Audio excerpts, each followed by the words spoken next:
Hello dear future doctors, welcome to you at NEET Gurukulam educational channel. Dear students, हम लोग class 11th की topic restart कर रहे हैं, नीट रीस्टार्ट कर रहे हैं हम लोग, जिसमें हम इससे पहले बेसिक कंसेप्ट समझे। 4 वीडियोज आई है उनकी, एक और रह गई है। आज हम होली की शुभ अवसर पर बायोलॉजिकल क्लासिफिकेशन एडवांस्ड दिखा रहा हूं और आगे की क्लासेस कैसी होगी, क्या आपको हमारे साथ रहना चाहिए, नहीं रहना चाहिए, online offline virtual mode recorded videos देखनी चाहिए, नहीं देखनी चाहिए, बहुत कुछ आज की क्लासेस से क्लियर होगी।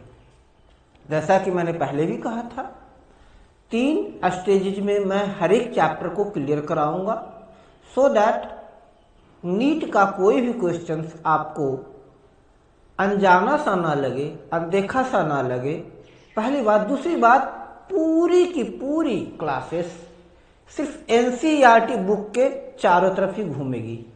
एनसीईआरटी बुक से हम नहीं हटने जा रहे हैं। हम एनसीईआरटी बुक की हर एक लाइन, हर एक टर्म्स को डिस्कस करेंगे। आगे ये भी बतलाएंगे कि बोर्ड के अभी नीट पॉइंट ऑफ व्यू से, बोर्ड पॉइंट ऑफ व्यू से कौन सा कितना इम्पोर्टेंट है, किसका कितना रिलेवेंस है। देखिए, पढ़ाने को तो सब पढ़ा रहे हैं ना, बट रिलेवेंस नहीं बता पा रहे हैं कि कौन सा टॉपिक किस पे फोकस करना चाहिए। ये रिलेवेंस आपको लास्ट के 1 महीने बताते हैं, नहीं, आप शुरू से दिमाग में बैठा रखें कि हाँ, इस पे हमको ज़्यादा फोकस करना है। तो एक स्मार्ट प्रिपरेशन स्ट्रैटेजी के साथ हम लोग बढ़ने जा रहे हैं। तो हम लोग अब जो बात करेंगे, हम लोग अभी एडवांस्ड की बात कर रहे हैं। एडवांस्ड पार्ट 1 एडवांस्ड हम लोग देख रहे हैं। चलिए, इस एडवांस्ड में सबसे पहले हम शुरू करते हैं फिर से एनसीईआरटी की लाइंस क्या कहता है? Since the dawn of civilisation, since the dawn of civilisation. Dawn of civilisation terminology का मतलब क्या हो गया? जब सिविलाइजेशन स्टार्ट हुआ, जब हम लोग अपने आसपास की चीजों को जानना शुरू किए, हमारी क्यूरियोसिटी एक एडवांस्ड लेवल पर आई। हम हर नेचुरल फेनोमेना को, हर प्राकृतिक घटनाओं को, आसपास की हर वनस्पतियों को, हर जीवों को का अध्ययन करना शुरू किए और ये जानने का प्रयास किए कि कौन हमारे लिए कैसे उपयोगी होगा। कोई भी जीव सिर्फ उन्हीं अन्य लिविंग थिंग्स पर, सजीवों पर इंटरेस्ट लेती है जो उसके लिए बेनिफिशियल हो। लैक्टोबैसिलस, अब भाई लैक्टोबैसिलस सॉइल पे तो इंटरेस्ट लेगी नहीं, लैक्टोबैसिलस मिल्क प्रोडक्ट पे इंटरेस्ट लेगी क्योंकि मिल्क से उसको प्रोटीन मिलेगा, है ना। उसी तरह से हम लोग भी क्या हुए, जब सिविलाइजेशन स्टार्ट हुआ तो हम लोग लिविंग ऑर्गेनिज्म पर ज्यादा इंटरेस्ट लिए। बाद में हम लोग नॉन लिविंग पर आए, हम लोग लिविंग ऑर्गेनिज्म पर इंटरेस्ट लिए और हम इसको क्लासिफाई करने का प्रयास किए, अलग अलग ग्रुप में रखने का प्रयास किए, for the sake of easy understanding, easy sharing of information. हम अपनी इंफॉर्मेशन को अगली पीढ़ी तक, दूसरे व्यक्ति तक आसानी से दे सके, इसलिए हमने क्लासिफिकेशन का अटेम्प्ट किया। It was done instinctively, not using criteria that were scientific, but born out of need to use organism for our own usage, food, shelter, clothing।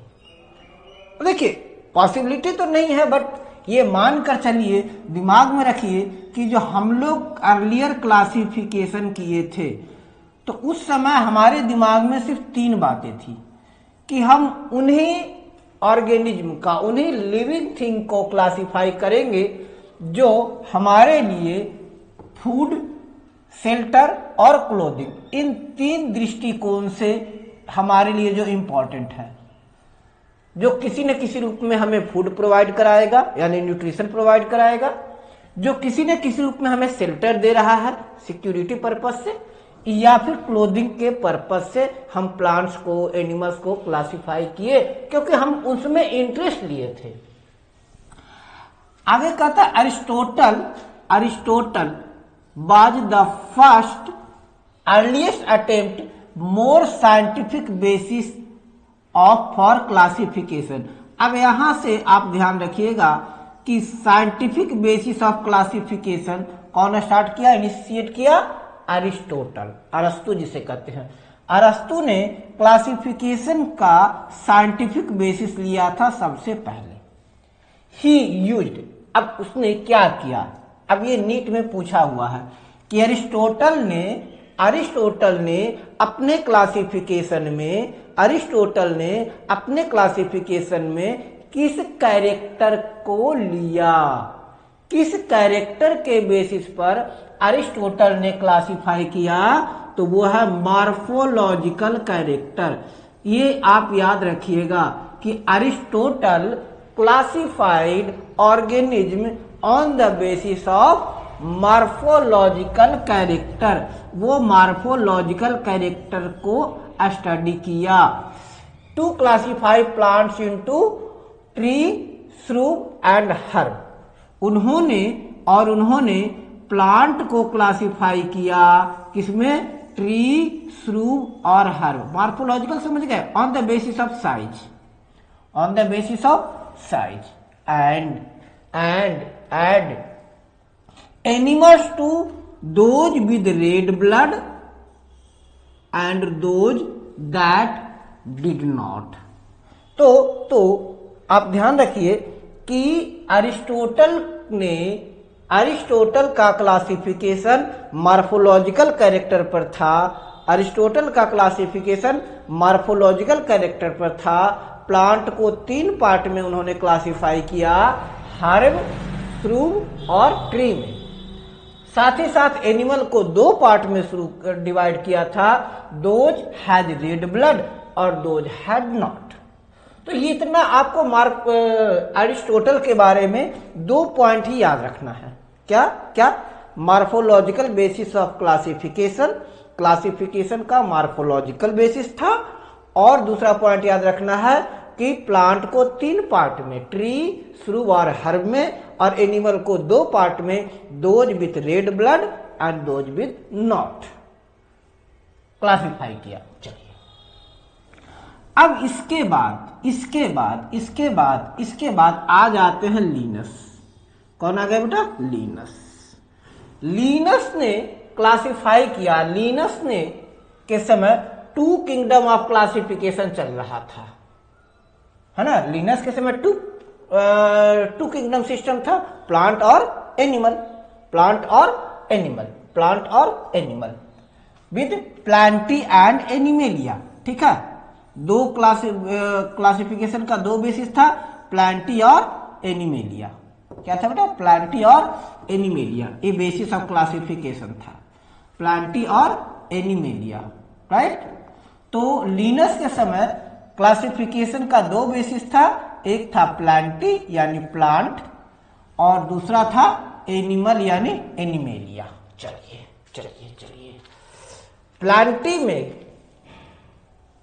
Plantae में developed included plants and animal respectively. ठीक है, तो Plantae में क्या लिया था उन्होंने? Plantae में ऑल प्लांट्स लिए और एनिमेलिया में ऑल एनिमल्स लिए। This system did not distinguish between. अब इनकी लिमिटेशन क्या थी? अब यहां से दे सकता है कि eukaryotes on prokaryotes, unicellular and multicellular. इसके साथ साथ और देखिए, फोटोसिंथेटिक और नॉन फोटोसिंथेटिक, ये सब क्राइटेरिया के बारे में इनको कोई आइडिया नहीं था। किनको? लीनस को भी। लीनस ने भी प्लांटी और एनिमेलिया में क्लासिफाइड तो किया, लेकिन वे eukaryotes, prokaryotes, unicellular, multicellular, photosynthetic और नॉन फोटोसिंथेटिक यानी एल्गी और फंजाई में क्लासिफाई नहीं किया। That was easily done and was easy to understand, but large number of organisms did not fall into either category। अब ये ड्रॉबैक रही, कमी रही किनकी?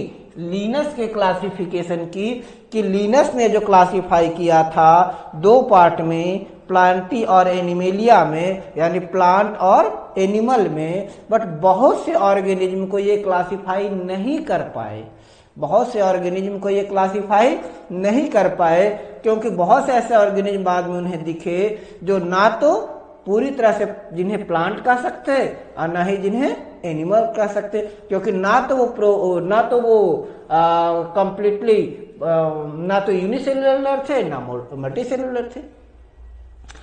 कुछ ऐसे थे कि पार्शियल फोटोसिंथेटिक थे, ऐसे ऑर्गेनिज्म उन्हें देखने को मिले जो पार्शियल फोटोसिंथेटिक थे। तो पार्शियल फोटोसिंथेटिक हुए तो ना तो प्लांट हुआ ना एनिमल हुआ, तो डिस्टिंक्शन में प्रॉब्लम आ गई। Classification into animal was easy done and was easily to understand, but large number of organism did not fall into either category, hence two kingdom classification used for long time was found inadequate। अब ये कहता है क्या? Beside gross morphology, a need was also felt for including other characters like cell structure। क्या बेटा? Cell structure, ठीक है। Other character की भी बात की है, जैसे सेल स्ट्रक्चर। क्लासिफिकेशन में लिनस ने क्लासिफिकेशन के बाद क्लासिफिकेशन के लिए किसका एक्स्ट्रा स्टडी किया गया? पहला सेल स्ट्रक्चर, दूसरा nature of cell wall, mode of nutrition, habitat, method of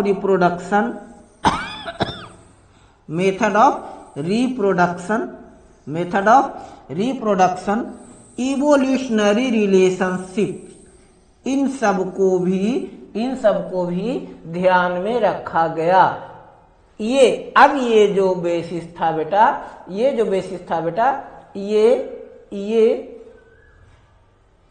ये 5 किंगडम क्लासिफिकेशन का था। किसका?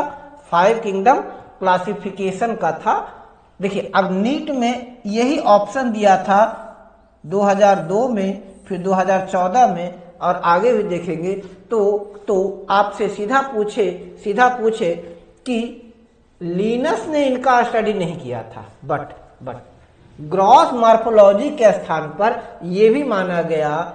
लिनस ने तो ग्रॉस मॉर्फोलॉजी के आधार पर क्लासिफाई किया ना, लिनस ने ग्रॉस मॉर्फोलॉजी के आधार पर क्लासिफाई किया, बट फर्दर ऑन ये समझा गया कि क्लासिफिकेशन के लिए ग्रॉस मॉर्फोलॉजी के अतिरिक्त cell structure, nature of cell wall, mode of nutrition, habitat, mode of reproduction, evolutionary relationship, इन सब पर भी ध्यान देना चाहिए।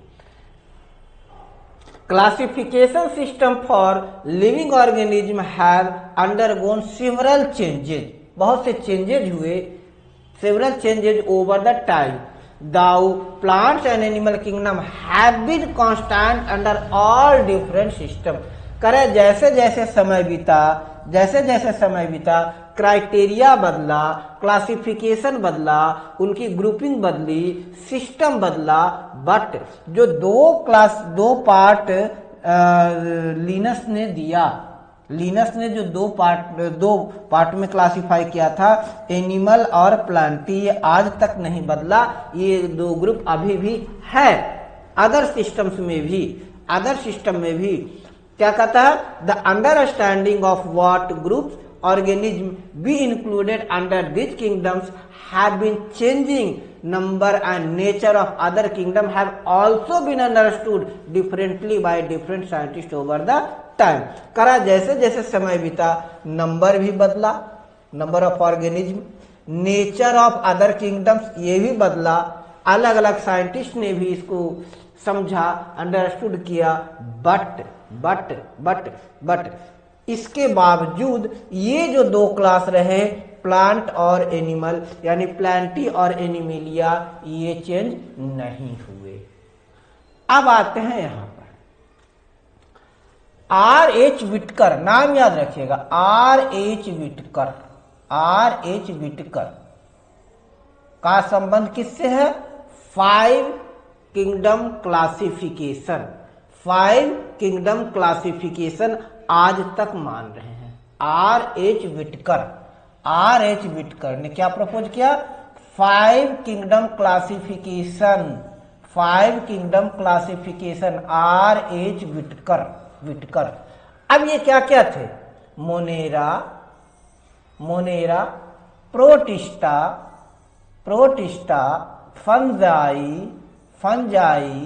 प्लांटी, एनिमेलिया, ये 5 किंगडम क्लासिफिकेशन सिस्टम किसने दिया? R.H. विटकर में। तो आपसे पूछा जा सकता है, अब इसमें दे सकता है, अब अगर आपसे दिया गया मैच द कॉलम में भी दे सकता है या कुछ भी करके दे सकता है, मल्टीपल स्टेटमेंट में दे सकता है। जैसे नंबर वे ए, R.H. Whittaker gave 2 classification system, या दे सकता है अरिस्टोटल प्रोपोज 2 क्लासिफिकेशन सिस्टम, या दे सकता है आपको लिनस प्रोपोज 2 किंगडम सिस्टम। तो याद रखिएगा कि आपका जहां तक लीनस की बात आएगी तो लीनस का संबंध किससे है?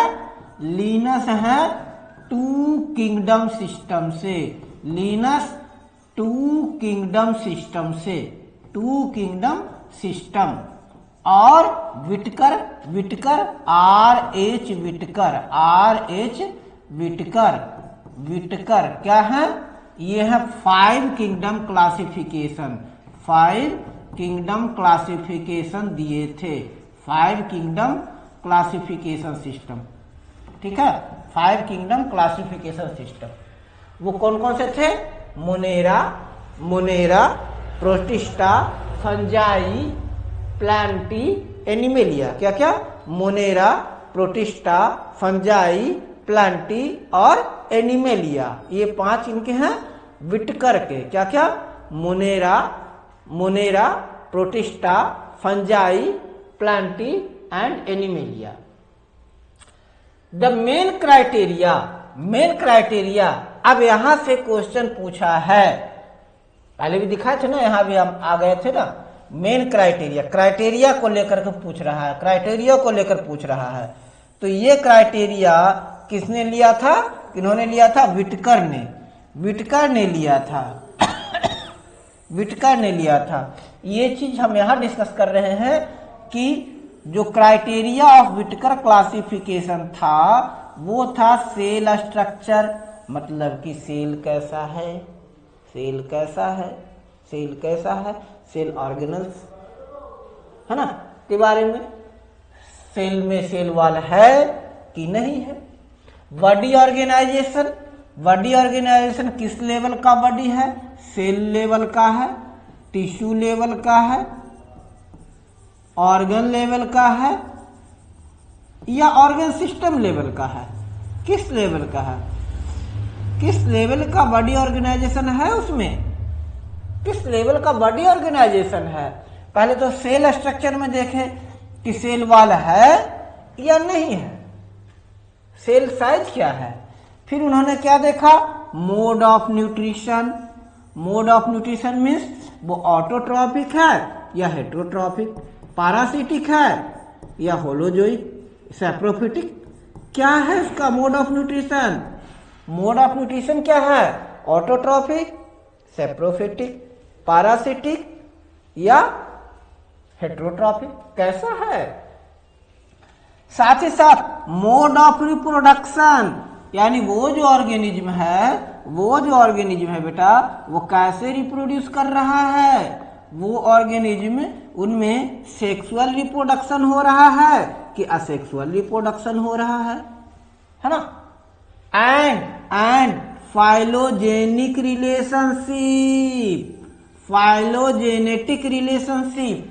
अब इससे दो तरह के क्वेश्चन पूछे जा सकते हैं। आपको ये वाला स्लाइड बहुत इंपॉर्टेंट है, ये स्लाइड इंपॉर्टेंट है, इस स्लाइड पे ज्यादा फोकस कीजिएगा, इस स्लाइड पे ज्यादा फोकस कीजिएगा। क्वेश्चन आने की पॉसिबिलिटी बनेगी तो इस स्लाइड से सबसे ज्यादा पॉसिबिलिटी, क्योंकि इस स्लाइड से क्वेश्चन पूछा जा चुका है।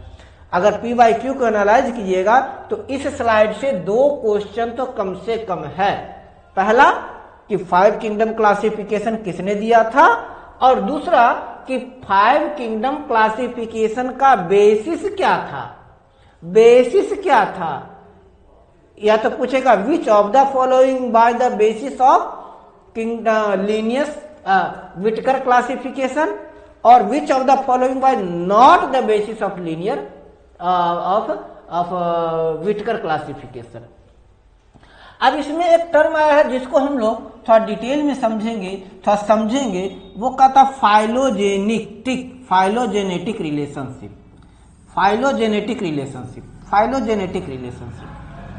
ठीक है, तो पहले तो आप ध्यान रखिएगा कि इनका बेसिस क्या था। तो पहला था सेल स्ट्रक्चर, दूसरा था बॉडी ऑर्गेनाइजेशन, मीन्स किस लेवल का है, tissue level, cell level, organ level, organ system level. Mode of nutrition autotrophic, heterotrophic, parasitic, saprophytic, reproduction sexual reproduction, asexual reproduction या और फाइलोजेनेटिक रिलेशनशिप। तो फाइलोजेनेटिक रिलेशनशिप का मतलब क्या होता है? Evolutionary connection and common ancestry between species. Phylogenetic relation का मतलब होता है क्या बेटा? Evolutionary connection and common ancestry, यानी कौन से किन किन के एंसेस्टर कॉमन हैं, किन किन का जो इवोल्यूशन हुआ है, किन किन के जो फोर फादर हैं, एंसेस्टर हैं, पूर्वज हैं, सेम हैं, किन किन के पूर्वज सेम हैं। जैसे आप यहां देखिए क्रोकोडाइल, नॉन एवियन डायनासोर, है ना, ये सब आ जाइए, स्नेक्स, लिजार्ड्स, तो ये सब देखिएगा तो इनमें कहीं ना कहीं पर जेनेटिक मोलिक्यूलर या मार्फोलॉजिकल डाटा, यानी इसमें देखा क्या जाता है, पहले जेनेटिक मोलिक्यूल्स देखा जाता है, यानी जीन्स देखा गया, डीएनए देखा गया, कौन सेम पेरेंटल जीन्स को शेयर कर रहे हैं। ट्री डायग्राम बनाएगा ना, जैसे देखिए अब वर्टिब्रेट में आ रहा है, तो वर्टिब्रेट में क्या क्या आ रहे थे, फिशेस आ रहे हैं, एम्फीबियंस आ रहे हैं, या फिर इसमें आ जाइए मैमल्स हैं, फिर क्रोकोडाइल्स हैं, नॉन एवियन डायनासोर्स हैं, बर्ड्स हैं। इन सबको देखिएगा तो कहिएगा, समझ में आएगा कि ये क्या है, वर्टिब्रेट्स हैं, यानी इसे बैकबोन पाया जाता है। तो इनमें एक फाइलोजेनेटिक रिलेशन हुआ। तो फाइलोजेनेटिक रिलेशन का मतलब क्या हुआ, क्या समझ में आया बेटा आपको? फाइलोजेनेटिक रिलेशन का मतलब क्या हुआ? फाइलोजेनेटिक रिलेशन का मतलब क्या हुआ कि उनके कॉमन एंसेस्टर्स, उनके genetic molecule sharing of genetic molecule, किन में कौन सेम जेनेटिक मोलिक्यूल को शेयर कर रहे हैं। तो ये हो गया फाइलोजेनेटिक रिलेशनशिप। बात समझ में आ गई? तो ये था विटकर के क्लासिफिकेशन का बेसिस। क्या एक बार फिर से रिवाइज कीजिए, क्या क्या था?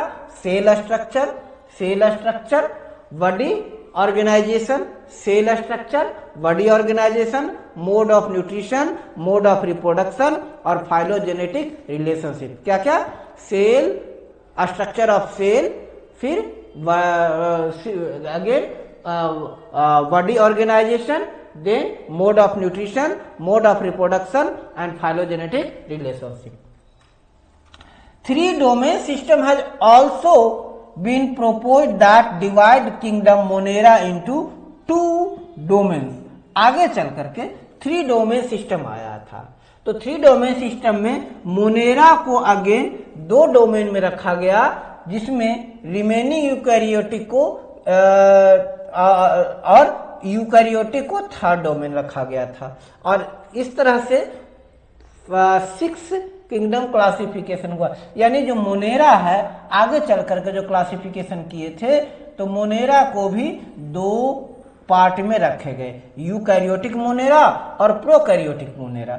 इनका जो थर्ड डोमेन रखा गया, मोनेरा का जो दो डोमेन रखे गए, तो मोनेरा का दो डोमेन कौन कौन थे? एक तो हो गए यूकैरियोटिक मोनेरा, यूकैरियोटिक मोनेरा और दूसरा हो गया प्रोकैरियोटिक मोनेरा। तो मोनेरा को भी दो पार्ट में क्लासिफाई रखे किए, और इस तरह से जो विटकर का 5 किंगडम क्लासिफिकेशन था वो 6 किंगडम क्लासिफिकेशन बदल गया। बट ये जो मोनेरा की जो दो क्लासेस हैं, ये आपको हायर क्लासेस में पढ़ने हैं। आगे जाइएगा, एमएससी में जाइएगा, बीएससी ऑनर्स कीजिएगा, तब जाके आपको फिर वहां आपको पढ़ना है यूकैरियोटिक मोनेरा और प्रोकैरियोटिक मोनेरा। अभी हमें सिर्फ मोनेरा पढ़ना है। ठीक, अब क्या कह रहा है? तो ये स्लाइड इंपॉर्टेंट है, इस स्लाइड से क्वेश्चन आ रहा था। ये जो स्लाइड नंबर 4 है, slide number 4, fourth slide number 4 है।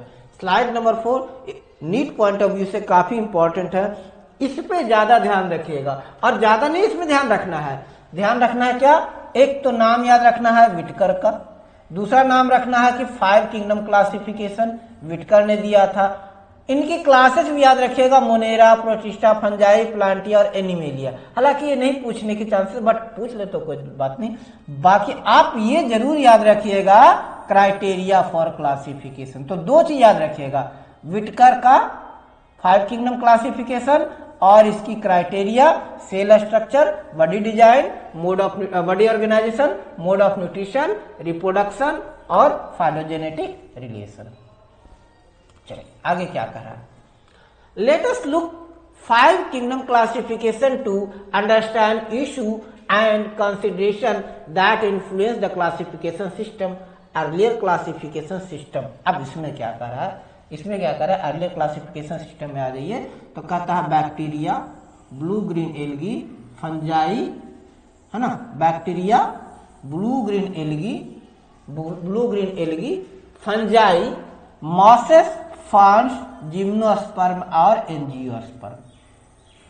क्या क्या बेटा? फिर से एक बार से रिवाइज कीजिए। क्या क्या था? Bacteria, blue green algae, moss, ferns, gymnosperm, angiosperm. Gymnosperm और एंजियोस्पर्म ये सब कहाँ रखे गए? इन सबको प्लांट्स के अंदर रखा गया। ठीक है बेटा? प्लांट्स में क्या क्या है? प्लांट्स में क्या है? Bacteria, blue green algae, fungi, mosses, forms, gymnosperm, angiosperm. ठीक है? Bacteria, blue green algae, fungi, mosses, forms, gymnosperm और एंजियोस्पर्म, ये 7 ग्रुप प्लांट्स में रखे गए। The character that unified whole kingdom by all the organism include cell wall. और क्या था? ये जो क्लासिफिकेशन था अर्लीस्ट प्लांट का, ये था प्रेजेंस ऑफ सेल वॉल। करा बैक्टीरिया, ब्लू ग्रीन एल्गी, ये आपसे पूछ सकता है कि इन अर्लीस्ट क्लासिफिकेशन बैक्टीरिया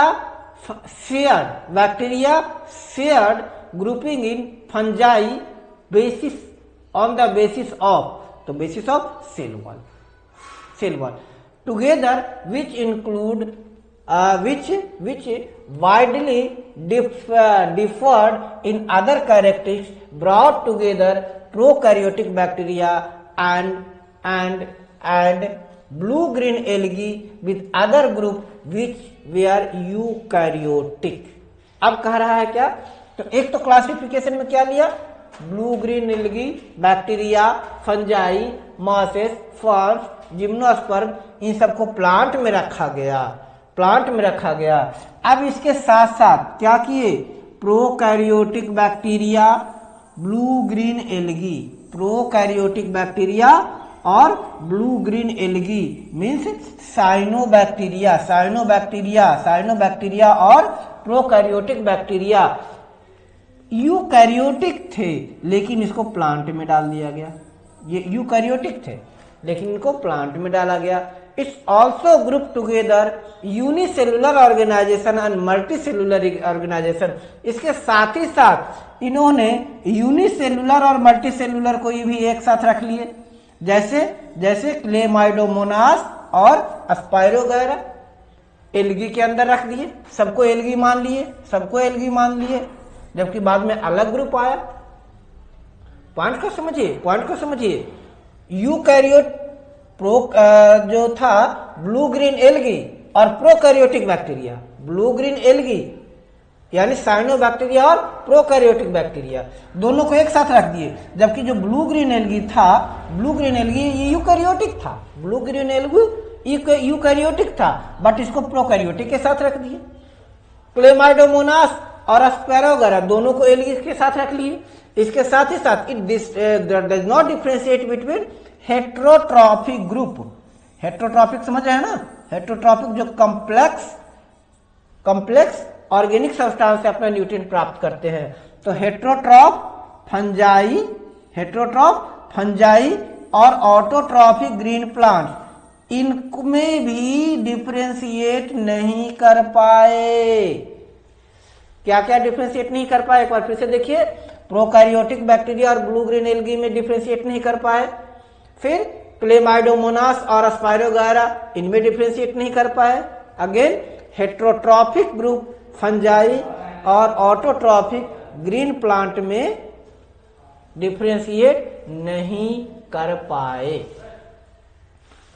अब क्या था, अब क्या था, अब इसमें इशू क्या आया, इशू क्या आया, तो इशू था उनकी सेल वॉल कंपोजिशन।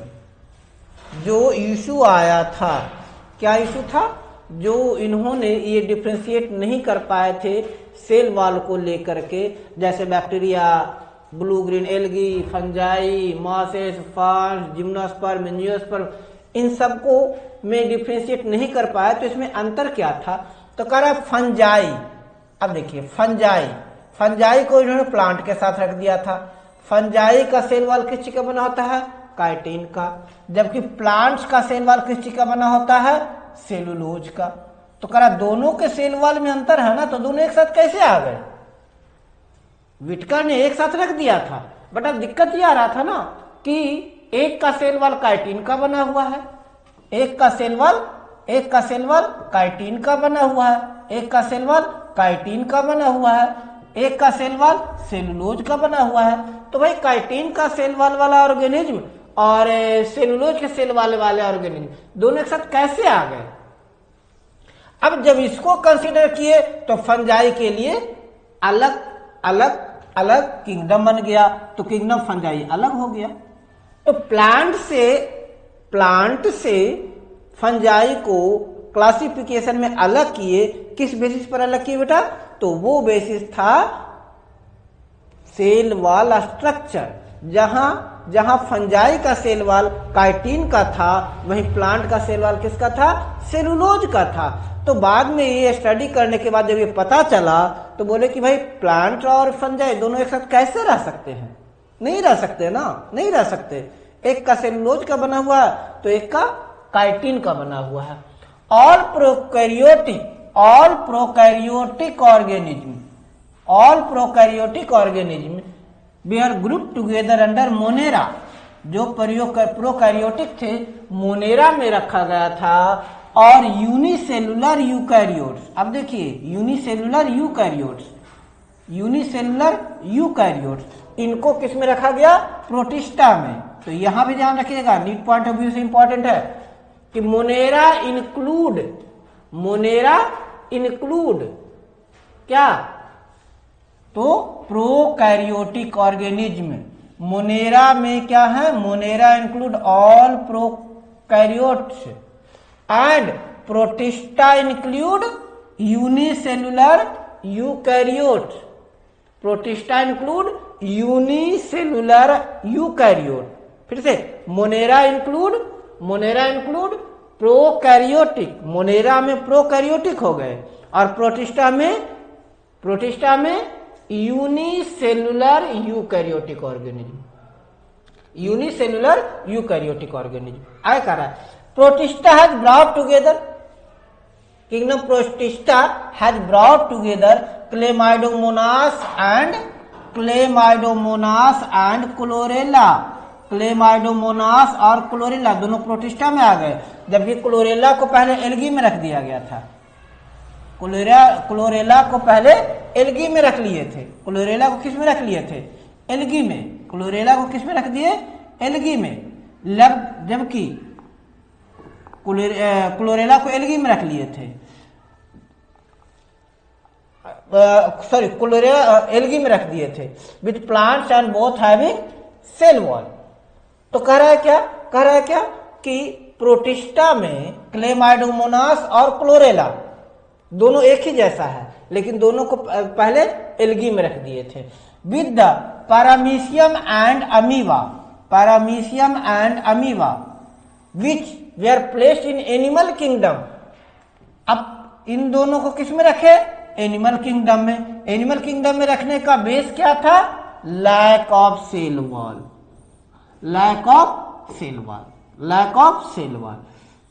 तो क्या कर रहा है कि पैरामीशियम और अमीबा को एक साथ रख दिए, वहां क्लेमाइडोमोनास और क्लोरेला को एक साथ रख दिए, और इधर क्या कर दिए, पैरामीशियम और अमीबा को एक साथ क्यों रख दिए, क्यों रखे, क्योंकि बोले भाई इनमें सेल वॉल नहीं है, यानी इनको एनिमेलिया में रख दिया था, पहले इनको एनिमल किंगडम में रख दिया था। It has put together organisms which earlier classification were placed different kingdom. This happened because criteria of classification were changed. आगे चलकर क्राइटेरिया चेंज हुआ, जैसे पहले हुआ ना प्लांटी और एनिमेलिया। तो प्लांटी और एनिमेलिया में जो रखा गया था तो कहा गया कि जिनमें सेल वॉल होता है वो प्लांटी हो गया, और जिनमें सेल वॉल नहीं होता वो एनिमेलिया हो गया। तो आगे चलकर क्लासिफिकेशन चेंज हुआ। क्या कर रहा है, criteria change. This kind of changes will take place in future too, depending on improvement in our understanding of characteristic and evolutionary relationship. Over time, attempt has been made to evolve classification system which reflect not only morphological, physiological and reproductive similarities। यानी कह रहा है कि हमें ऐसे classification system की आवश्यकता है जिसमें मार्फोलॉजिकल और फिजियोलॉजिकल सिमिलरिटी ही नहीं हो, बल्कि फाइलोजेनेटिक रिलेशनशिप को भी हमें देखना पड़ेगा। That is based on evolutionary relationship. जब हम क्लासिफाई करेंगे तो हमें ये भी देखना पड़ेगा कि उनका इवोल्यूशनरी रिलेशनशिप क्या है। हम केवल फाइलोजेनेटिक रिलेशनशिप के आधार पर, क्राइटेरिया के आधार पर नहीं क्लासिफाई कर सकते, और ना ही सिर्फ फिजिकल, मार्फोलॉजिकल, फिजिकल या रिप्रोडक्टिव सिमिलरिटी के आधार पर क्लासिफाई कर सकते हैं। क्लासिफिकेशन के लिए हमें होल सिनेरियो देखना पड़ेगा, उनका फाइलोजेनेटिक रिलेशनशिप भी देखना पड़ेगा, उनको मार्फोलॉजिकल स्ट्रक्चर भी देखना पड़ेगा, फिजियोलॉजिकल स्ट्रक्चर भी देखना पड़ेगा, reproductive similarity in mode of reproduction भी देखना पड़ेगा, मोड ऑफ न्यूट्रिशन भी देखना पड़ेगा, यानी कि vast calculation. In this chapter we will study characteristic of kingdom Monera, Protista and fungi of Whittaker system. R H. Whittaker ने जो क्लासिफिकेशन सिस्टम दिए थे उसमें हम मेनली मोनेरा, प्रोटिस्टा और फंजाई को ही देखेंगे। प्लांटी और एनिमेलिया, इन दोनों को हम लोग अलग से पढ़ेंगे।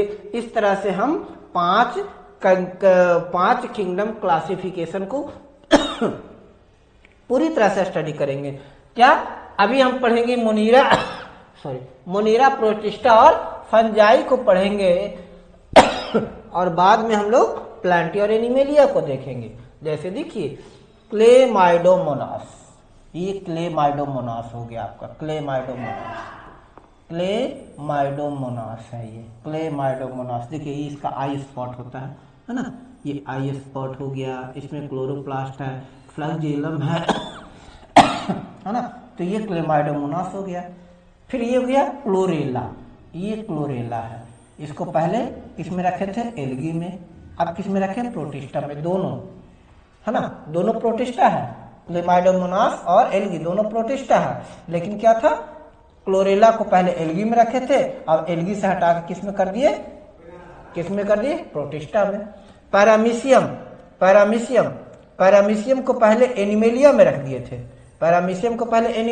दिए थे, क्योंकि सेल वॉल नहीं है। अब किस में आ गया, प्रोटिस्टा में आ गया, किसके साथ, क्लोरेला के साथ।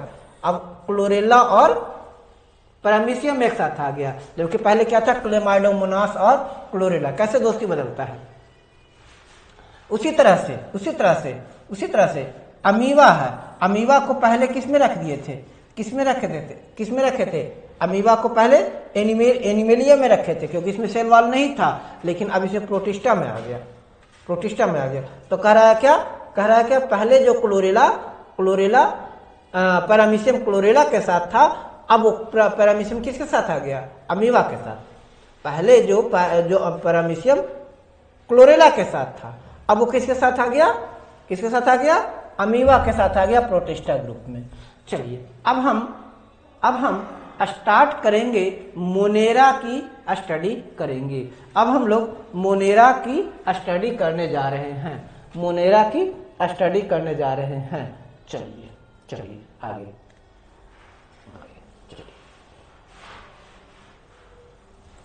अच्छा चलिए, अब आइए मोनेरा में सबसे पहले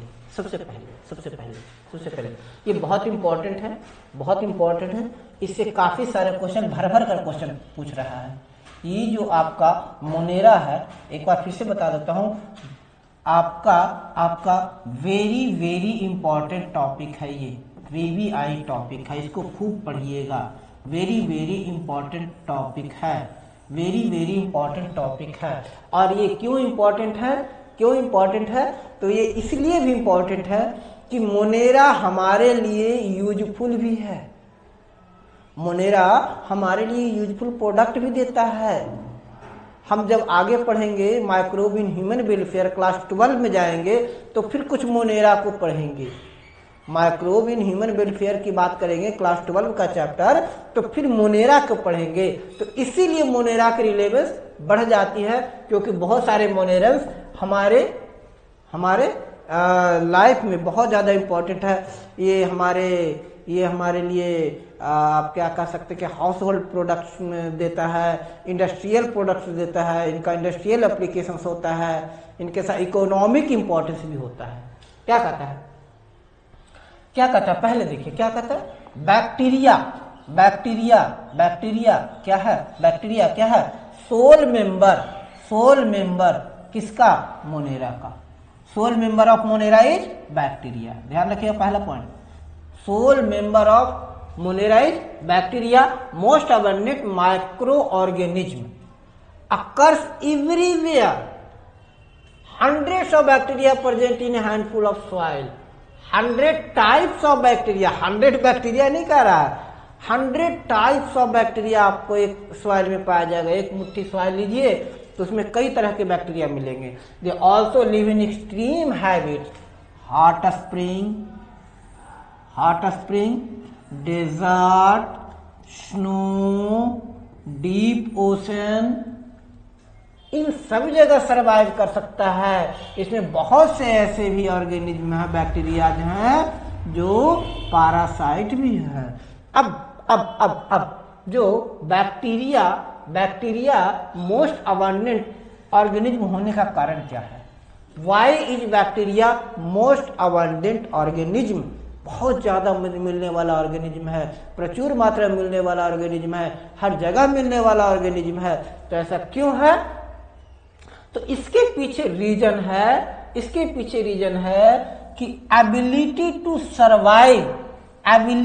survive in diversified climatic condition, ability to survive in diversified climatic condition, diversified nutrition system। इनके जो बैक्टीरिया का न्यूट्रिशन सिस्टम डाइवर्सिफाई है, मतलब कई तरह का न्यूट्रिएंट है, ऑटोट्रॉपिक ये, पैरासिटिक ये, हेटरोट्रॉपिक ये, सैप्रोफिटिक ये, होलोजोइक ये, डाइवर्सिफाइड।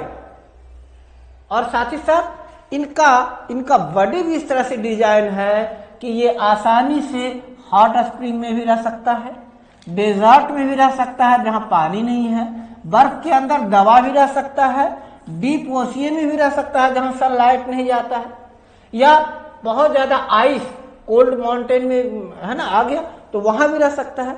यानी इसकी दूसरी आइस का एक और रीजन ये है कि ये लाइफ प्रोसेस को कंट्रोल कर सकता है। हम अपनी लाइफ प्रोसेस को कंट्रोल नहीं कर सकते। लाइफ प्रोसेस कंट्रोल करने का मतलब हमारे लिए पॉसिबल नहीं है कि हम अपनी रेस्पिरेशन को घंटे भर के लिए रोक लें, आधे घंटे के लिए रोक ले, 10 मिनट के लिए रोक ले, आधे घंटे के लिए रोक ले। रेस्पिरेशन को पॉसिबल नहीं है, हमारे लिए पॉसिबल नहीं है कि अपनी न्यूट्रिशनल प्रोसेस को महीनों तक रोक ले, नॉट पॉसिबल। दैट्स वाई हम लोग डाइवर्सिफाइड नहीं है। अमीबा में पॉसिबिलिटी है कि अगर एडवर्स कंडीशन आ जाता है तो या तो सिस्ट बना लेता है, और जो सिस्ट बना लेता है, सिस्ट के अंदर मल्टीप्लाई ग्रो करता है, या फिर क्या करता है कि जब एडवर्स कंडीशन आ जाता है तो अपनी लाइफ प्रोसेस को ये रोक लेता है। बैक्टीरिया के 4 कैटेगरी हो गए। अब बैक्टीरिया की क्लासिफिकेशन किस पर? शेप के बेसिस पर। पहला कौन सा? देखिए क्या करा कोकस यानी स्फेरिकल बैक्टीरिया, कोकस स्फेरिकल बैक्टीरिया। अगर स्फेरिकल बैक्टीरिया है तो उसको कहते हैं कोकी, स्टेफिलोकोकी। देखिए कोकस स्फेरिकल बैक्टीरिया है, लगभग यह स्फेरिकल है, अंडाकार, इसी को ले लिए स्फेरिकल। कोकी स्फेरिकल बैक्टीरिया हो गया। जैसे इसका एग्जाम्पल आ गया स्टेफिलोकोकस। दूसरा बैसिली रॉड शेप बैक्टीरिया है ना, देखिए ना, यहाँ स्ट्रेप्टोकोकी है, डायप्लोकोकी है। स्ट्रेप्टोकोकी तो पहले कोकी हो गया, कोकी यानी स्फेरिकल बैक्टीरिया आ गया ना, स्ट्रेप्टोकोकी, डायप्लोकोकी है ना, स्टेफिलोकोकी, डायप्लोकोकी, स्ट्रेप्टोकोकी, इस तरह से। फिर हो गया बैसिली रॉड शेप, जैसे कोकोबैसिलस है ना, इसी का आता है। जैसे लैक्टोबैसिलस का आपने नाम सुना है, दही में जो पाया जाता है, लैक्टोबैसिलस। तो ये नाम किस आधार पर पड़ा? तो ये स्फेरिकल शेप के आधार पर, ये स्फेरिकल है, ये क्या है? स्फेरिकल है। तो ये क्या हो गया? रॉड शेप है। ये क्या है? रॉड शेप है। देख रहे हैं ना, दोनों में अंतर है ना, ये रॉड शेप आ रहा है। रॉड शेप हो गया तो बैसिलस।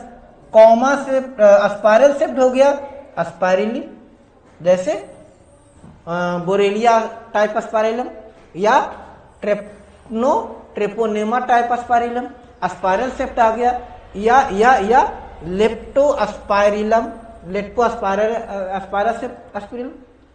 उसी तरह से विब्रियो कॉमा शेप आ गया, या कोरिनेफॉर्म बैसिली में आ गया कोरिनेफॉर्म बैसिली। देखिए स्पून के जैसा आ गया है ना, स्पैचुला के जैसा आ गया। तो सबसे ज्यादा ये देखिए, अब इनमें काफी सारा वेरिएशन था। कोकी हो गया, स्फेरिकल शेप हो गया, फिर ये रॉड शेप हो गया, लिखा हुआ ना, कोकी हो गया, कोकस स्फेरिकल, रॉड शेप बैसिलस, अगर रॉड शेप है तो बैसिलस, कॉमा शेप है तो विब्रियो, और स्पाइरल शेप है तो स्पाइरलम। 4 ग्रुप हो गया। क्या? कोकी, बैसिलस, विब्रियो एंड स्पाइरलम, है ना। 4 ग्रुप में रखे ना, कोकी, बैसिलस, एस्पारिला और विब्रियो, विब्रियो कॉमा शेप है ना, क्या क्या, cocci, spherical, rod shape, bacillus, spiral shape, spirilla और comma shape vibrio, comma shape vibrio. तो इनको 4 ग्रुप में रखे, किस आधार पर क्लासिफाई किए हम, on the basis of shape, based of shape. Now the bacteria culture is very simple, they are very complex in behaviour. करा बैक्टीरिया का कल्चर सिंपल है, बैक्टीरिया का कल्चर सिंपल है, मतलब बैक्टीरिया को रिप्रोड्यूस करना आसान है, लेकिन इनकी बिहेवियर बहुत कॉम्प्लेक्स है। Compare to many other organism, bacteria as a group show most extreme metabolic diversity. सबसे ज्यादा मेटाबॉलिक डाइवर्सिटी बैक्टीरिया में देखने को मिलता है, सबसे ज्यादा मेटाबॉलिक डाइवर्सिटी बैक्टीरिया में देखने को मिलता है, और किसी में इतना अधिक मेटाबॉलिक डाइवर्सिटी नहीं है।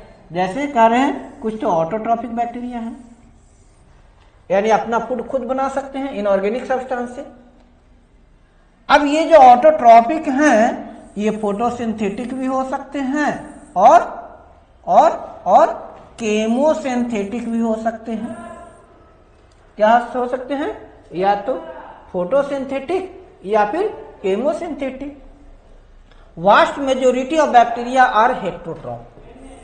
अब करें अगर ये ऑटोट्रॉफ है तो 2 तरह के ऑटोट्रॉफिक हो सकते हैं, या तो फोटोसिंथेटिक ऑटोट्रॉफ या फिर केमोसिंथेटिक ऑटोट्रॉफ। क्या बेटा, या तो फोटोसिंथेटिक ऑटोट्रॉफ या केमोसिंथेटिक ऑटोट्रॉफ है। तो और इसमें क्या कहता है कि मेजोरिटी ऑफ बैक्टीरिया क्या है, मेजोरिटी ऑफ बैक्टीरिया क्या है हेटेरोट्रॉफ है, क्या है हेटेरोट्रॉफ है।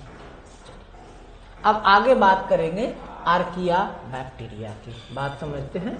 आर्किया बैक्टीरिया की बात करेंगे। Archaea bacteria are special since they live in some of the most harsh habitat, that is extreme salty area. इसको हम लोग कह देंगे हेलोफाइल। याद रखिएगा, भर भर के क्वेश्चन पूछेगा, भर भर कर क्वेश्चन पूछेगा, मैच द कॉलम में क्वेश्चन पूछ देगा। अब तो मल्टीपल स्टेटमेंट में क्वेश्चन पूछ देगा, 2 स्टेटमेंट बनाकर पूछ देगा, 4 स्टेटमेंट बना देगा। अब देखिए नीट धीरे धीरे कॉम्प्लेक्सिटी की ओर जा रहा है। कॉम्प्लेक्सिटी मीन्स क्या हो रहा है, कॉम्प्लेक्सिटी मीन्स क्या हो रहा है, ये अब आपसे इमेजिन कर रहा है कि आप फैक्ट को याद कीजिए। पहले जो 4 ऑप्शन देता था ना, तो उसमें देखिए नीट कैसे अपने आप को मॉडिफाई कर रहा है। जैसे जैसे बैक्टीरिया मॉडिफाई कर रहा है ना, वैसे नीट भी मॉडिफाई कर रहा है। पहले तो ऐसा देता था, पहले चूंकि कंपटीशन कम था तो देता था कि चलो यार आदमी गेस कर ले।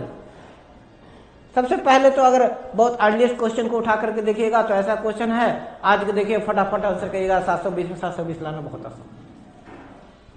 जब वहां स्कोर होने लगा तो लेवल को बढ़ाना था, तो लेवल को बढ़ाया तो क्या कर दिया, फिर दिया कि 4 में से 2 तो पता चल जाता था, पर 2 में कंफ्यूजन कर दिया, 2 में कंफ्यूज कर दिया।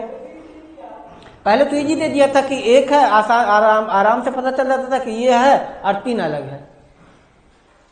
फिर क्या कर दिया कि कंफ्यूजन 50-50 का रेशियो कर दिया, 2 में कंफ्यूजन वाला दे दिया और 2 बिल्कुल दे दिया कि भाई पता चल जाए। फिर क्या किया, कॉम्प्लेक्सिटी और बढ़ाया, 4 अलग अलग दिया, फैक्ट बेस्ड आया। अब फिर भी उसमें देखा कि नहीं, बच्चा किसी तरह से ये जो है इसको गेस कर लेता है। अब वह स्टेटमेंट बेस्ड आ गया, अब स्टेटमेंट बेस्ड में भी एक ही ऑर्गेनिज्म को 3-4 स्टेटमेंट बनाकर दे देता था, या एक ही टॉपिक का। अब उस स्टेटमेंट को चेंज कर रहा है, 4 पॉइंट दे रहा है, मैच द कॉलम में 4 कॉलम दे रहा था, 4 चैप्टर का दे दिया। पहले मैच द कॉलम में देता था तो एक ही का, अब जैसे इसी को मैच द कॉलम में दे दिया हेलोफाइल, थर्मोएसिडोफाइल, मेथेनोजेन, इस तरह से दे दिया, लैक्टोबैसिलस इस तरह से दे दिया, यानी 4 एक ही चैप्टर का, कि एक जगह पढ़िएगा तो आपका कॉलम मिल जाएगा। अच्छा, मैच द कॉलम में भी डाइवर्सिफाई कर दिया। पहले मैच द कॉलम ऐसा दिया था कि एक ही पकड़ा गया तो सारा मिल गया। पहले मैच द कॉलम में जब शुरू किया तो ऐसा दिया था कि एक का भी आंसर मिल गया, एक का भी पकड़ा गया। जैसे आप उसमें दे दिया हाइलोफाइल सॉल्ट एरिया, तो ये आपको याद आ गया, तो ये याद आ गया तो आपका वो आंसर क्वेश्चन सही हो जाएगा। फिर क्या किया, फिर वही चीज किया कि 2 का कर दिया। फिर क्या कर दिया, अब क्या कर दिया है, कॉम्प्लेक्स। जब तक चारों फैक्ट नहीं पता हो तो फैक्चुअल होता जा रहा है, लेवल यहां बढ़ रहा है कि अब वो पूरी तरह से फैक्चुअल। पहले जो गेस सिस्टम था, पहले जो कुछ अंदाजा लगा सकते थे, पहले जो गेसिंग कर सकते थे, गेसिंग को कम करके अब फैक्ट बेस्ड क्वेश्चन पूछने लगा, फैक्ट बेस्ड क्वेश्चन पूछने लगा, जिससे काम डिफिकल्ट हो गया। तो क्या करा कि सम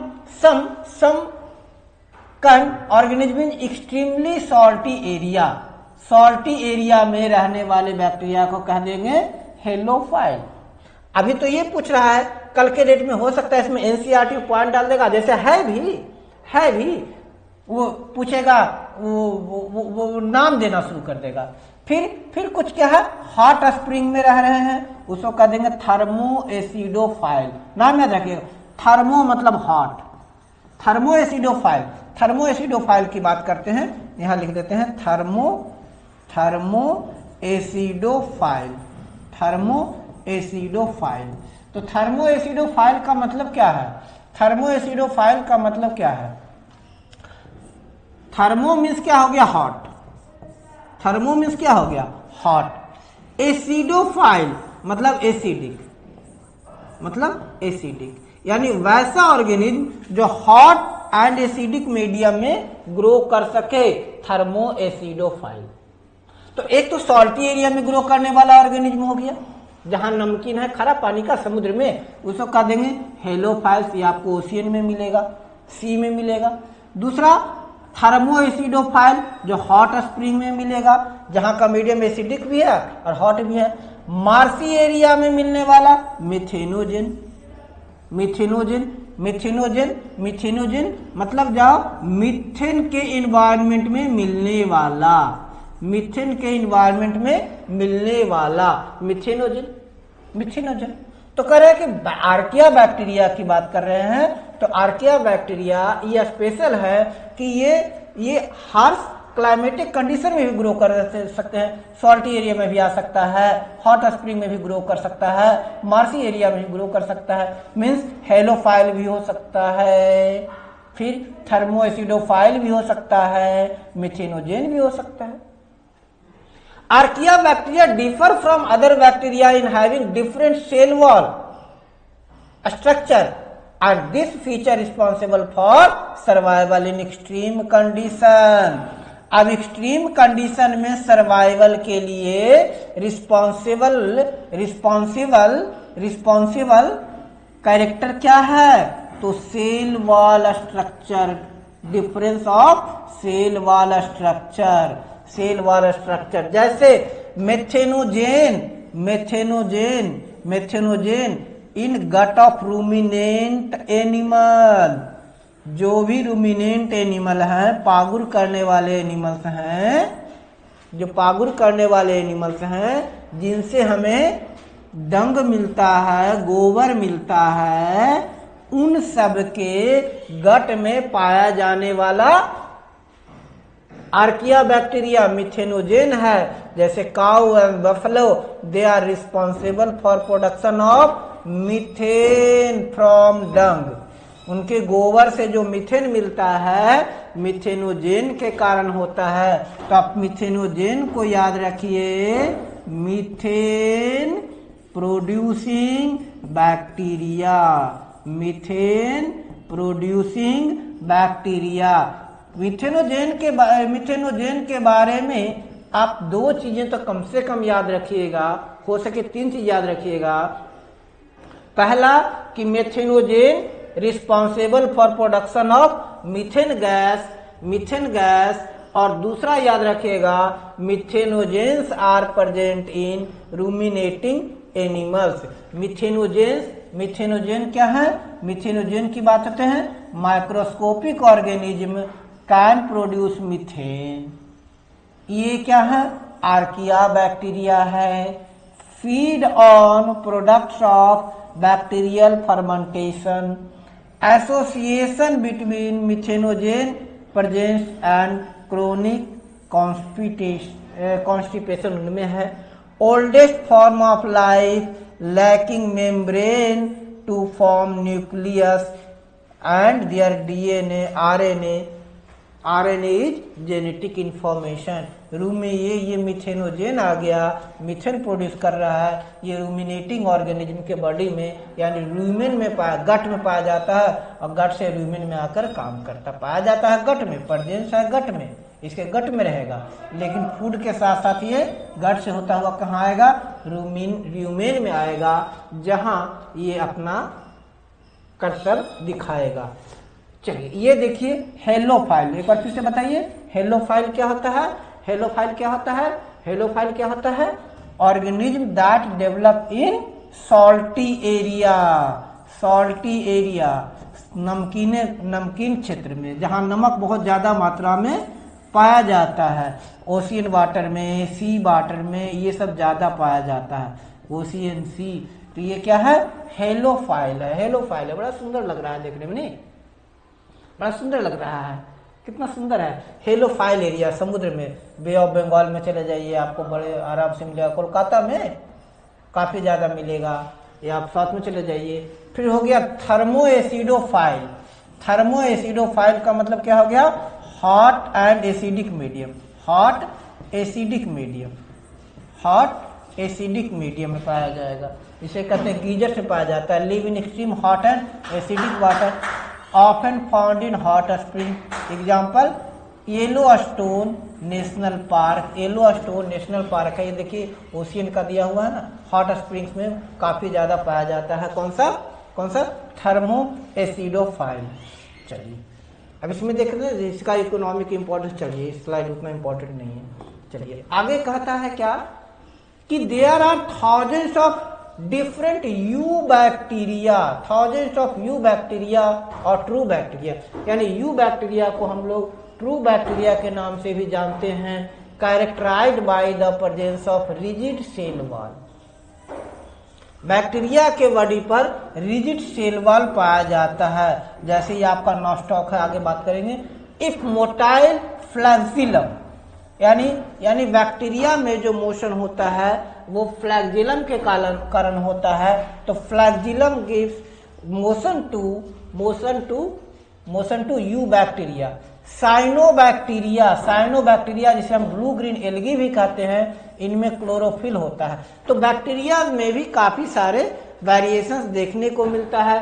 कुछ बैक्टीरिया में फ्लैगजिलम है, तो कुछ बैक्टीरिया के बॉडी में क्लोरोफिल है, और ये फोटोसिंथेटिक ऑटोट्रॉप्स है. यानी जो फ्लैगजिलम बैक्टीरिया है, यू बैक्टीरिया है, ये कुछ बैक्टीरिया ऑटोट्रॉपिक है तो कुछ हेटेरोट्रॉपिक है. यानी कुछ फोटोसिंथेटिक है तो नॉन फोटोसिंथेटिक है. साइनोबैक्टीरिया की बात करते हैं. They are unicellular, colonial, filamentous, fresh on marine water और टेरेस्ट्रियल एल्गी.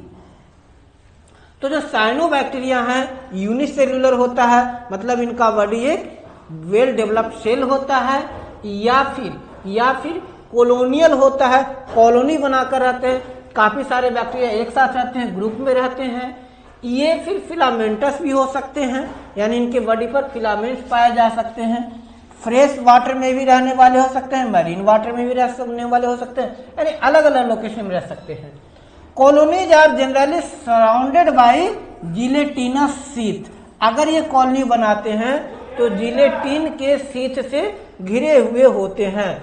अगर ये कॉलोनी बनाते हैं, देखिए कोलोनियल है, कॉलोनी बनाते हैं, ये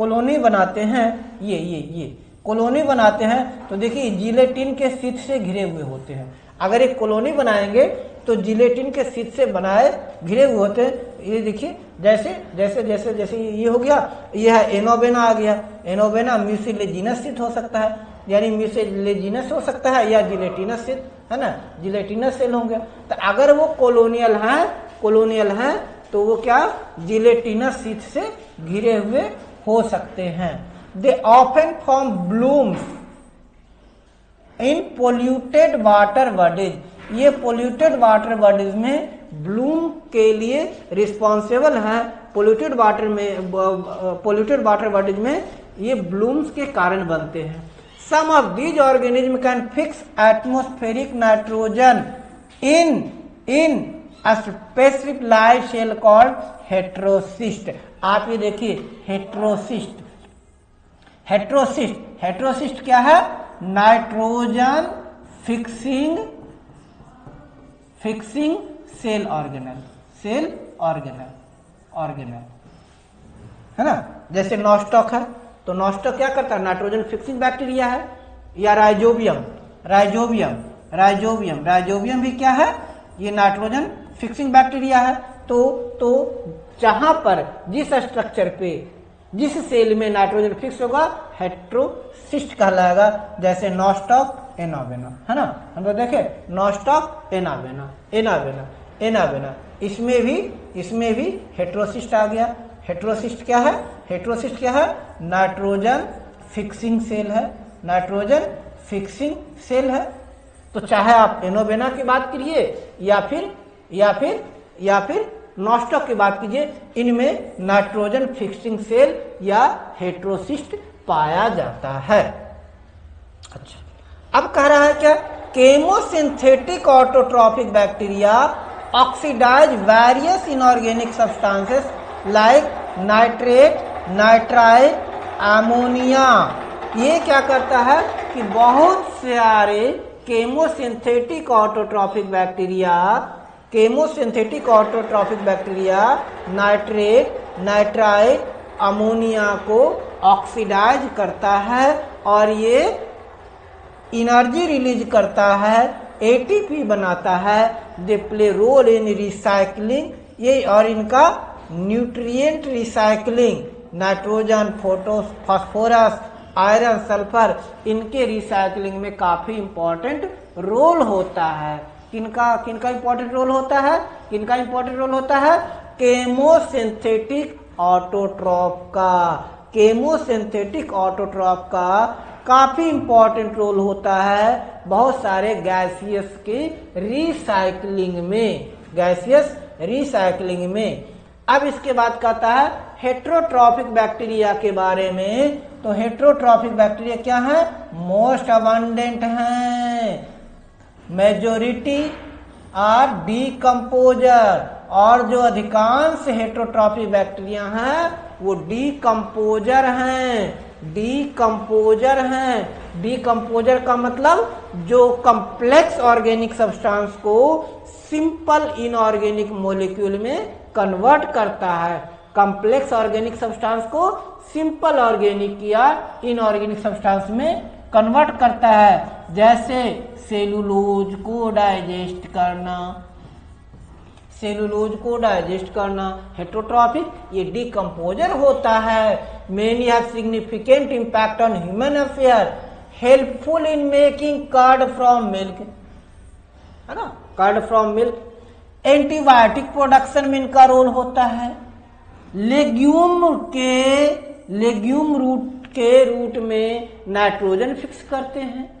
कुछ पैथोजन भी होते हैं, पैथोजन मतलब डिजीज कॉजिंग जर्म भी होते हैं जो cholera, typhoid, tetanus, citrus canker जैसे डिजीजेज पैदा करते हैं।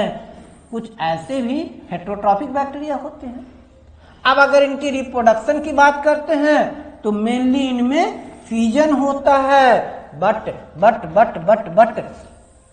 ये स्पोर भी बनाते हैं, स्पोर फॉर्मेशन द्वारा भी रिप्रोडक्शन होता है। तो मेन मोड ऑफ रिप्रोडक्शन क्या है? फ्यूजन। नीट के लिए ये सब पॉइंट याद रखिएगा। मल्टीपल स्टेटमेंट का इरा आ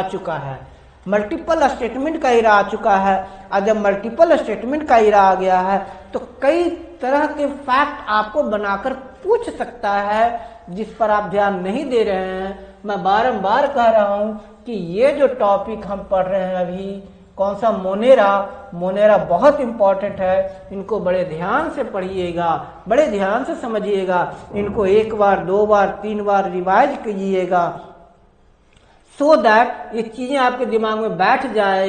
क्या भाई कि हेटेरोट्रॉफिक बैक्टीरिया डिकम्पोजर होते हैं, हेटेरोट्रॉफिक बैक्टीरिया हमारे लिए हेल्पफुल होते हैं, चाहे दूध से दही बनाने की बात हो, एंटीबायोटिक बनाने की बात हो, नाइट्रोजन फिक्सिंग करने की बात हो, इसमें इनका हेटेरोट्रॉफिक बैक्टीरिया का रोल होता है। अब क्या होता है वो तो आगे भी पढ़ेंगे ना। लैक्टोबैसिलस, ये आपसे डायरेक्ट पूछेगा which of the following is heterotrophic bacteria. तो अब आपको ये भी आगे हम पढ़ेंगे। तो हेटेरोट्रॉफिक बैक्टीरिया और ऑटोट्रॉफिक बैक्टीरिया है ना, इसमें भी आपको ध्यान रखना है। डिकम्पोजर बैक्टीरिया आपको मिला देगा, ग्रुपिंग में दे देगा, ऑड आउट सेलेक्ट करने के लिए दे सकता है ना। तो आप ये ध्यान रखिएगा। पैथोजेनिक बैक्टीरिया है, अच्छा इनमें फ्यूजन रिप्रोडक्शन फ्यूजन से होता है और स्पोर फॉर्मेशन से। They also reproduce by sort of sexual reproduction by adopting primitive type of DNA transfer from one bacterium to the other। तो 3 mode of reproduction। अब ये पूछ सकता है कि which of the following is not mode of reproduction in bacteria। तो अब इसमें बैक्टीरिया का मोड ऑफ रिप्रोडक्शन आपको क्या क्या याद रखना है? फ्यूजन के बाद स्पोर फॉर्मेशन और स्पोर फॉर्मेशन के बाद सेक्सुअल रिप्रोडक्शन। और सेक्सुअल रिप्रोडक्शन में क्या होता है बेटा? इसमें क्या होता है बेटा? DNA transfer. क्या है? DNA transfer. तो ये 3 मोड ऑफ रिप्रोडक्शन है, फ्यूजन, स्पोर फॉर्मेशन और DNA transfer, sexual reproduction through DNA transfer. This are the mode of reproduction of bacteria.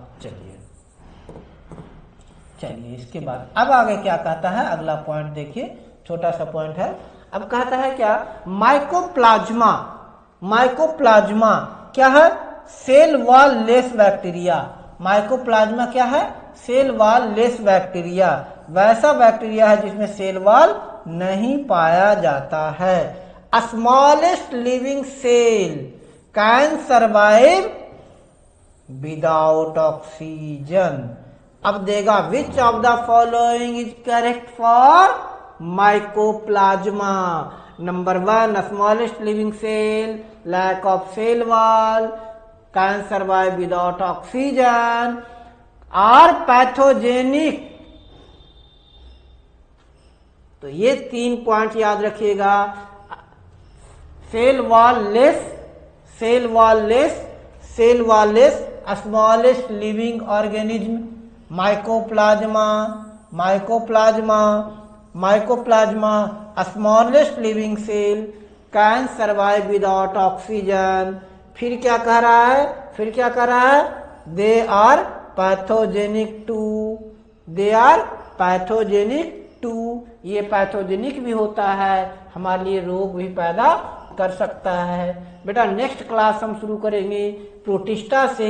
हम अभी यहाँ पर इसलिए छोड़ रहे हैं कि ये जो टॉपिक है जो हम लोग अभी पढ़े, मोनेरा बहुत ज़्यादा इम्पॉर्टेंट है, इसलिए इसको मगअप कीजिएगा। इसमें खासकर आपको क्या ध्यान रखना है?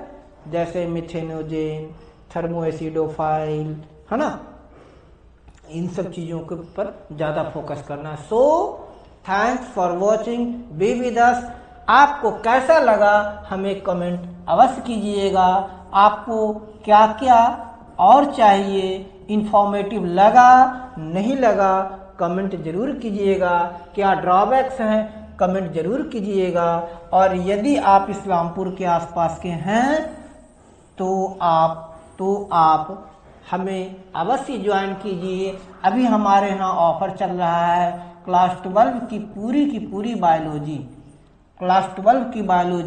हम 3000 में करवा रहे हैं। इसमें क्लास 12 मिलेगा, क्लास 12 की बायोलॉजी 3000 में करवा रहे हैं। अगर 11-12 दोनों का लेना चाहते हैं, 11-12 दोनों के लिए अभी हमारे पास ऑफर प्राइस में 5000 चल रहा है।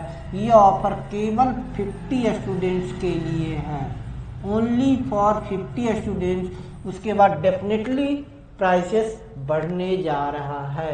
डेफिनेटली प्राइसेस बढ़ने जा रहा है। So be with us and thanks for watching.